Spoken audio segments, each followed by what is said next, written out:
اتنی بڑی تعداد میں ایک مقام پر صحابہ کرام کسی دوسری جنگ میں شہید نہیں ہوئے۔ اے مدینہ سے محبت رکھنے والوں سنو، مسجد نبوی سے متصل ایک محلہ تھا جس میں بنو نجار کا خاندان رہتا تھا۔ اسی خاندان میں ایک عظیم خاتون ام عمارہ رضی اللہ تعالی عنہا تھی، جن کے 2 بیٹے تھے، عبداللہ اور حبیب رضوان اللہ علیہم اجمعین۔ ام عمارہ کو رسول اللہ صلی اللہ علیہ وآلہ وسلم سے بڑی محبت تھی۔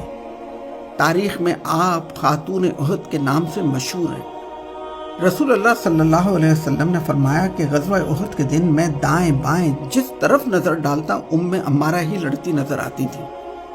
اس عظیم خاتون کو تحفظ ختم نبوت صلی اللہ علیہ وآلہ وسلم کی راہ میں شہید ہونے والے فرزند کی والدہ ہونے کا بھی اعزاز حاصل ہے۔ ان کے بیٹے حبیب بن زید عمان سے مدینہ واپس جا رہے تھے کہ یمامہ کے قریب جھوٹے نبی ملعون مسیلمہ کذاب نے پکڑ لیا۔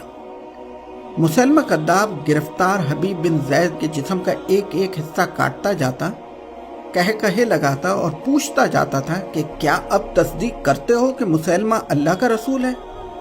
آپ رضی اللہ تعالیٰ عنہ کا ایک ہی جواب ہوتا تھا کہ محمد صلی اللہ علیہ وسلم اللہ کے آخری رسول ہیں۔ اسی تشدد کے دوران حبیب بن زید کی شہادت ہو گئی۔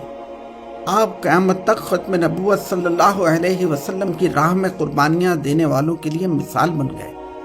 ام عمارہ نے اپنے بیٹی کی شہادت کا سنا تو اللہ کا شکر ادا کیا۔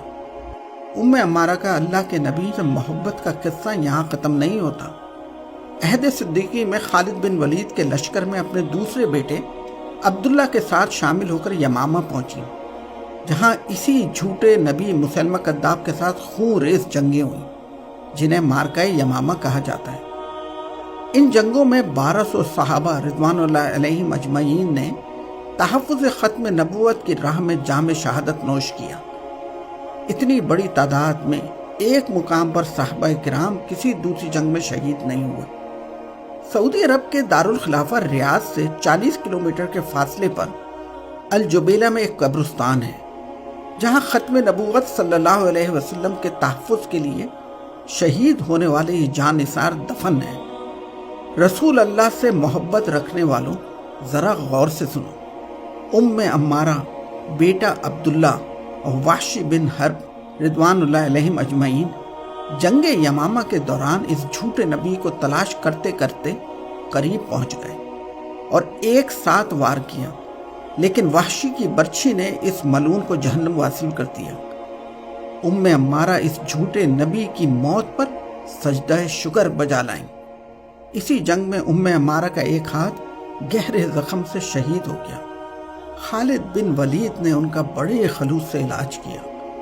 اسی زخم کی وجہ سے عہد فاروقی میں ام عمارہ آخرکار شہید ہو گئیں رضی اللہ عنہا۔ اے مدینہ جانے والے مسافروں، عہد کرو کہ تم رسول اللہ صلی اللہ علیہ وآلہ وسلم کو آخری نبی مانو گے اور دنیا سے منواؤ گے۔ اپنے بچوں کو بتاؤ گے کہ محمد صلی اللہ علیہ وسلم اللہ کے آخری نبی ہیں اور اب کوئی نبی نہیں آئے گا۔ اللہ